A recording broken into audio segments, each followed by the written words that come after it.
BSc के basics जिसमें आपको सीखने होंगे कुछ ऐसे प्रोसीजर्स जो बहुत बेसिक हैं, यानी कि speak with clarity, empathy and respect, और ऐसी लैंग्वेज यूज करो जो ऐसी स्किल्स जो आपको इमरजेंसी के समय बहुत काम आएगी। हर छोटे से छोटा चेंज जो पेशेंट के अंदर आपको दिख रहा है, और उस हर चेंज को आपको डॉक्यूमेंट भी करना है, क्योंकि hello future health care heroes, BSc nursing सिर्फ एक डिग्री नहीं बल्कि एक जर्नी है। और आज मैं आपको बताने वाली हूँ टॉप 10 ऐसी स्किल्स जो आपकी इस जर्नी में आपको कॉन्फिडेंट, कॉम्पिटेंट और केयरिंग प्रोफेशनल बनाने में मदद करेगी। तो चलिए शुरू करते हैं। सबसे पहली स्किल क्लिनिकल कॉम्पिटेंसी, यानी कि बीएससी के बेसिक्स जिसमें आपको सीखने होंगे कुछ ऐसे प्रोसीजर्स जो बहुत बेसिक हैं, यानी कि वाइटल साइंस लेना, पेशेंट को मेडिकेशन देना, आईवी लाइन थेरेपी देना, साथ ही साथ ड्रेसिंग में असिस्ट कराना, प्रोसीजर्स में असिस्ट कराना। इन क्लिनिकल स्किल्स के साथ ही आपको बिल्ड होने में मदद होगी, एक स्ट्रॉन्ग हैंड्स ऑन कॉन्फिडेंस आपको आएगा, जो कि आपकी बीएससी नर्सिंग जर्नी के लिए बेहद ज़रूरी है। अब बात करते हैं दूसरी स्किल की, जो कि है कम्युनिकेशन। अब आप एक पेशेंट और डॉक्टर के बीच का ब्रिज हैं। अगर आपकी कम्युनिकेशन स्किल्स अच्छी होंगी तभी आप पेशेंट के साथ में अच्छे से बात कर पाएंगे और तभी आप उनकी प्रॉब्लम्स को समझ पाएंगे। तो इसलिए speak with clarity, empathy and respect, और ऐसी लैंग्वेज यूज करो जो लोकल लैंग्वेज हिंदी और इंग्लिश का मिक्सचर हो, ताकि आप ज़्यादा से ज़्यादा पेशेंट्स और उनकी फैमिली के साथ रिलेट हो सके, तभी आप उनकी नीड्स को आइडेंटिफाई कर पाओगे। अगली स्किल है critical thinking and problem solving. ऐसी स्किल्स जो आपको इमरजेंसी के समय बहुत काम आएगी। तो चाहे सीपीआर हो या ट्रॉमा का केस हो, वहाँ पर आपको पैनिक होना नहीं है। पैनिक होने से काम नहीं चलेगा।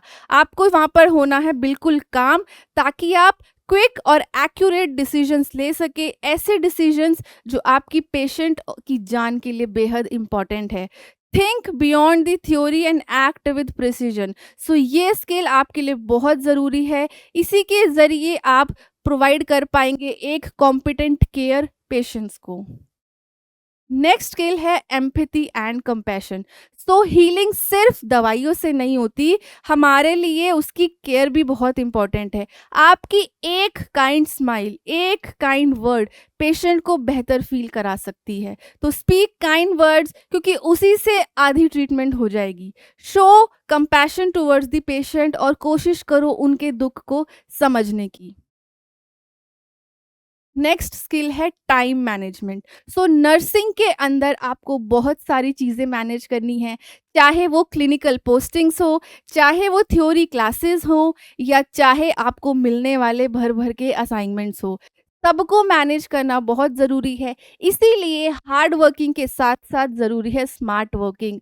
तो अपनी इन नीड्स को प्रायोरिटाइज करो और उसी के हिसाब से टाइम को मैनेज करो, ताकि आपको इन सब चीज़ों को मैनेज करने में हेल्प हो, क्योंकि हेल्थ केयर के अंदर हर एक सेकंड बहुत ही ज़्यादा क्रिटिकल होता है।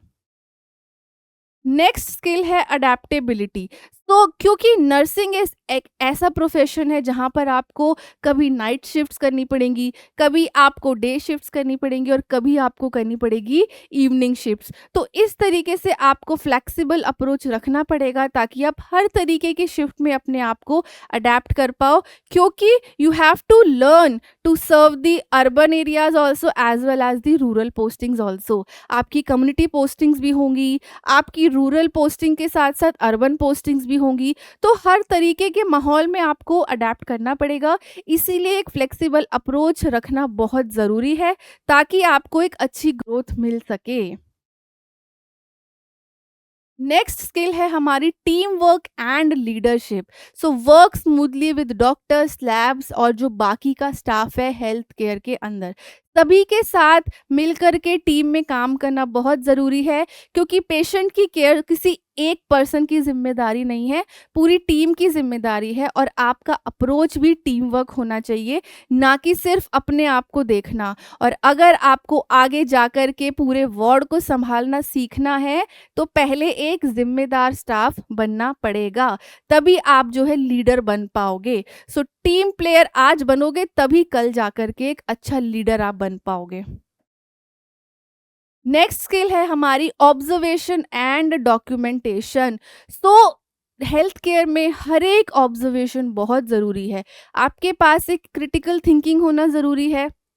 आपको ऑब्जर्व करना है हर छोटे से छोटा चेंज जो पेशेंट के अंदर आपको दिख रहा है, और उस हर चेंज को आपको डॉक्यूमेंट भी करना है, क्योंकि वो डॉक्यूमेंटेशन क्लिनिकली तो इम्पॉर्टेंट है ही साथ लीगली भी वो आपको हेल्प करता है अपने आप को बचाने में, इन केस कोई अगर इशू क्रिएट होता है तो डॉक्यूमेंटेशन और ऑब्जर्वेशन दोनों ही बहुत ज़रूरी हैं।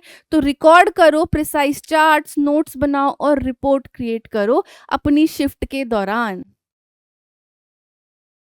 नेक्स्ट स्किल है स्ट्रेस मैनेजमेंट और सेल्फ केयर, क्योंकि नर्सिंग डेफिनेटली एक डिमांडिंग प्रोफेशन है जहाँ पर आपको बहुत ही फ्लेक्सिबल रहना पड़ेगा, वर्क बर्डन भी रहेगा, कभी डे शिफ्ट कभी नाइट शिफ्ट, आपका जो रूटीन है वो हमेशा फ्लेक्सिबल रहेगा। तो ऐसे समय पर बहुत बार क्या होता है, सब लोगों को क्या होता है, टेंशन रहने लगती है, स्ट्रेस रहने लगता है। तो अपने उस स्ट्रेस को आपको मैनेज करना है सेल्फ केयर करके, क्योंकि पहले आप अपनी केयर करोगे तभी आप पेशेंट की केयर कर सकते हो। इसीलिए इंडल्ज हो जाओ अपने आप को, मेडिटेशन करो, योगा करो, हॉबीज पे ध्यान दो, एक्सरसाइजेस करो, तभी आपको इस स्ट्रेस से मुक्ति मिलेगी और आप अपने स्ट्रेस को मैनेज कर पाओगे। सो nursing is not just a career, it's a calling. तो अब आपको इनमें से कौन सी क्वालिटी या स्किल सबसे ज्यादा इंपॉर्टेंट लगी, कमेंट करके जरूर बताइएगा।